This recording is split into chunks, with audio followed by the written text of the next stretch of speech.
فرزند زہرا یہ حالات برے ہیں۔ کاشانہ بصیرت ایک ایسا مکمل یوٹیوب چینل جس پر محروم بصارت کے لیے بالخصوص اور تمام افراد کے لیے بالعموم سینکڑوں کی تعداد میں اسلامی کتب دستیاب ہیں۔ لہذا گزارش ہے کہ آپ اپنی ذمہ داری نبھاتے ہوئے کاشانہ بصیرت کو سبسکرائب کرنے کے ساتھ ساتھ بیل آئیکن کو پریس کیجئے تاکہ آپ علم کے حصول کے ساتھ ساتھ مذہب اہل بیت کی اشاعت میں بھی اہم کردار ادا کرتے رہیں۔ کاشانہ بصیرت۔ فرزند زہرا یہ حالات برے ہیں۔ معزز سامعین، مولانا جناب محسن علی نجفی صاحب قبلہ کی کتاب الکوثر فی تفسیر القرآن جلد ہم کی تلاوت اور تفسیر کا سلسلہ جاری ہے۔ آج کی نشست کا آغاز سورہ مسد سے ہم کرتے ہیں اور اب ہم چلتے ہیں اگلے پیج پر، جو کہ سورہ مسد کا ٹائٹل پیج ہے 327۔ اس کے بعد اگلا پیج 328 بلینک ہے اور سورت کا آغاز ہو رہا ہے پیج 329 سے۔ اس سورہ کا نام سورت میں مذکور پہلی آیت کے لفظ تبت سے ماخوذ ہے۔ اس سورہ کو سورہ مسد بھی کہتے ہیں۔ یہ سورہ بالاتفاق مکی ہے اور روایات سے اندازہ ہوتا ہے کہ یہ سورہ بعثت کے ابتدائی سالوں میں نازل ہوئی۔ اس سورہ کا مضمون بنی ہاشم کے ایک فرد رسول اللہ صلی اللہ علیہ وسلم کے چچا عبد العزیٰ، جس کی کنیت ابو لہب ہے، اس پر نفرین ہے۔ بنی ہاشم کا فرد ہونے کے باوجود رسول اللہ صلی اللہ علیہ وسلم کی تکذیب اور ایذا میں یہ غیروں سے بھی آگے رہتا تھا، اس لیے اسے غیروں سے زیادہ رسوا کیا گیا اور اس پر نفرین اور اس کی مذمت قرآن کا حصہ دے کر دائمی اور ابدی رسوائی کی سزا دی گئی۔ معاویہ نے حضرت عقیل سے راہ طنز کہا تھا، آپ کے چچا ابو لہب جہنم میں کس جگہ ہیں؟ عقیل نے فی البدی جواب دیا، اگر تو جہنم میں داخل ہو جائے تو اپنی داہنی طرف دیکھ، وہاں ابو لہب کو اپنی چچی ام جمیل کے ساتھ دیکھ لے گا۔ اذا دخلت النار انظر الی یمینک تجدہ مفروشا امے کا ام جمیل۔ ابی ابن قعب راوی ہیں، جو اس سورت کی تلاوت کرے گا اللہ اسے اور ابو لہب کو ایک گھر میں جمع نہیں کرے گا، اور یہ ریفرنس آ رہا ہے مجمع البیان سے۔ بسم اللہ الرحمن الرحیم۔ تبت یدا ابی لہب وتب۔ بنام خدائے رحمان الرحیم۔ ہلاکت میں جائیں ابو لہب کے دونوں ہاتھ اور وہ تباہ ہو جائے۔ تشریح کلمات، تب یعنی تے، بے اور بے کے اوپر تشدید ہے۔ اس کا مطلب لکھا ہوا ہے خسارے یا ہلاکت میں جانا، جیسے وما زادوہم غیر تتبیب، اور انہوں نے تباہی کے سوا کسی چیز میں اضافہ نہیں کیا۔ یہ ریفرنس آ رہا ہے سورہ ہود کی آیت نمبر 101 سے۔ تفسیر آیات، ابو لہب رسول اللہ صلی اللہ علیہ وسلم کا چچا تھا۔ اس کا نام عبد العزیٰ بقول عبد المناف تھا۔ وہ اپنی کنیت ابو لہب سے مشہور ہے۔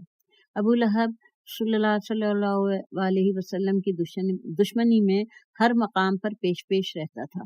رسول اللہ صلی اللہ علیہ وسلم دعوت اسلام کے لیے کہیں تشریف لے جاتے تو یہ ان کے پیچھے جاتا اور لوگوں کو آپ صلی اللہ علیہ وسلم کی بات سننے سے روکتا تھا۔ ابو لہب رسول اللہ صلی اللہ علیہ وسلم کا قریبی ہمسایہ تھا۔ وہ رسول اللہ صلی اللہ علیہ وسلم کو گھر میں بھی چین سے نہیں رہنے دیتا تھا۔ ابو لہب کی بیوی ام جمیل بریکٹس میں لکھا ہوا ہے ابو سفیان کی بہن، رات کو آپ صلی اللہ علیہ وسلم کے دروازے پر خاردار جھاڑیاں پھینک جایا کرتی تھی۔ اس سورہ کے نازل ہونے کے چند سال بعد جنگ بدر میں قریش کے اکثر بڑے بڑے سردار قتل ہوئے تو ابو لہب کو اس قدر دکھ ہوا کہ 7 دن سے زیادہ زندہ نہ رہ سکا۔ اسے متعدی قسم کی بیماری لگی تھی، اس لیے گھر والوں نے بھی اسے چھوڑ دیا۔ مرنے کے بعد بھی 3 دن تک اس کی میت گھر میں پڑی رہی۔ بدبو پھیلنے لگی تو اس کے بیٹوں نے چند حبشیوں کو بلا کر اسے دفنا دیا۔ صرف ابو لہب کا نام۔ ابو لہب ہی واحد دشمن رسول ہے جس کا نام لے کر قرآن میں یہ صورت نازل ہوئی ہے، جبکہ دوسرے دشمنوں نے ابو لہب سے زیادہ نہیں تو کم دشمنی نہیں کی تھی۔ اس کی ایک وجہ تو یہ ہو سکتی ہے کہ ابو لہب کا تعلق بنی ہاشم کے خاندان سے تھا۔ اس خاندان کے لوگوں سے کوئی ایسا خطرہ نہیں تھا کہ وہ آئندہ برسر اقتدار آ کر قرآن سے اس آر و ننگ کو مٹا دیں گے۔ بنی ہاشم کے لیے آر نہیں بلکہ فخر تھا کہ رسول اللہ صلی اللہ علیہ وسلم دین کے بارے میں کسی کا لحاظ نہیں کرتے۔ اپنا سگا چچا کفر کرتا ہے تو اسے برملا دھتکار دیتے ہیں، اور اگر کوئی غیر حبشی غلام ایمان لے آتا ہے تو اسے قربت حاصل ہو جاتی ہے۔ چنانچہ اگر بنو امیہ کے کسی فرد کی قرآن میں اس طرح مذمت کی جاتی، مثلاً ان شأنک هو الابتر میں بنو امیہ کے کسی فرد کا نام لیا جاتا تو آئندہ اپنی 1000 ماہ کی حکومت میں وہ قرآن کے ساتھ کیا کچھ نہ کرتے۔ تبت یدا ابی لہب میں خسارے یا ہلاکت میں جائیں ابو لہب کے دونوں ہاتھ کا مطلب یہ ہے کہ ناکام رہے ابو لہب اپنے مقاصد میں، چونکہ انسان اپنے مقاصد کے حصول کے لیے اپنے ہاتھوں سے زیادہ کام لیا کرتا ہے۔ ہاتھ ٹوٹنا مقصد میں نامراد ہونا کے معنوں میں ہے۔ چنانچہ چند سال گزرے تھے کہ وہ ذلیل و خوار ہو کر مردار ہو گیا، اور اس کے بعد اس کی اولاد اسلام میں داخل ہو گئی۔ اس کی اولاد قرآن کی تلاوت تو کرتی تھی اور اپنے باپ پر لعنت بھیجنا پڑتی، اس سے زیادہ خواری کیا ہو سکتی ہے؟ ما اغنى عنه ماله وما كسب، نہ اس کا مال اس کے کام آیا اور نہ اس کی کمائی۔ تفسیر آیات۔ مورخین لکھتے ہیں ابو لہب قریش کے 4 مالدار آدمیوں میں سے ایک تھا، اور وہ بخل اور زرپرستی میں مشہور تھا۔ قرآن اس کی دولت کی طرف اشارہ فرماتا ہے کہ اس کی دولت اس کے کسی کام نہ آئی۔ نمبر 2، وما کسب، نہ اس کی کمائی کوئی اس کے کام آئی۔ کمائی سے مراد یا تو وہی دولت ہے یا اولاد۔ چنانچہ جب متعدی مرض میں مبتلا ہوا تو نہ مال اس کے کام آیا نہ اولاد۔ یہ نہایت بے کسی میں تنہا اپنے گھر میں تڑپ تڑپ کر مر گیا۔ سيصلى نارا ذات لهب، وہ عنقریب بھڑکتی آگ میں جھلسے گا۔ تفسیر آیات۔ عنقریب بھڑکتی آگ میں جھلسے گا سے واضح ہو جاتا ہے کہ جس وقت یہ سورہ نازل ہوئی تھی ابو لہب زندہ تھا۔ نارن کا ذکر نکرہ سے کرنے سے معلوم ہوتا ہے کہ اس کے لیے خصوصی ہولناک آتش آمادہ تیار کیا ہوا تھا۔ ذاتہ لہبن سے اس کی تائید ہوتی ہے، یعنی یہ کوئی بھڑکتی ہوئی آگ ہے۔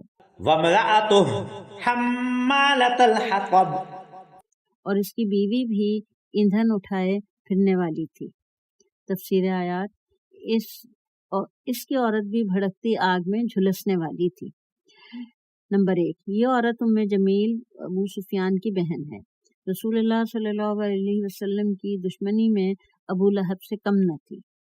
نمبر 2، حمالۃ الحطب، اس کا لفظی ترجمہ تو ایندھن اٹھائے پھرنے والی ہے، یعنی لکڑیاں ڈھونے والی۔ ایک قول یہ ہے کہ یہ عورت رات کو جھاڑیاں لا کر رسول اللہ صلی اللہ علیہ وسلم کے دروازے پر ڈال دیا کرتی تھی، اس لیے حمالۃ الحطب کہا۔ دوسرا قول یہ ہے کہ ایک محاورہ ہے جو چغل خوری کرنے اور لوگوں میں فتنہ پھیلانے والوں کے لیے استعمال ہوتا ہے۔ حمالۃ الحطب جملہ حالیہ ہے کہ دنیا کی طرح آتش میں بھی اپنی پشت پر خود کو جلانے والا ایندھن اٹھائے ہوئے ہوگی۔ في جيدها حبل من مسد، اس کی گردن میں بٹی ہوئی رسی ہے۔ تشریح کلمات۔ جید، گردن کی اس جگہ کو کہتے ہیں جہاں زیور پہنا جاتا ہے۔ مسد، وہ رسی جو مضبوطی کے ساتھ بٹی ہوئی ہو۔ ایک قول کے مطابق لوہے کی تاروں سے بٹی ہوئی رسی۔ تفسیر آیات، یہ جملہ بھی حالیہ ہے کہ جب یہ عورت جہنم میں جائے گی تو جس جگہ وہ دنیا میں زیور پہنتی تھی دوزخ میں اس جگہ مضبوط رسی سے جکڑی ہوئی ہوگی۔ روایت ہے کہ وہ اپنی گردن میں بہت قیمتی ہار پہنتی تھی اور کہتی تھی لات و عزا کی قسم، میں اپنا یہ قیمتی ہار فروخت کر کے محمد صلی اللہ علیہ وسلم کے خلاف خرچ کروں گی۔ اور سامعین کرام، یہ پیج 332 ہے جس پہ ہم پڑھ رہے تھے، اور یہیں پر بیان ختم ہوتا ہے سورہ مسد کا۔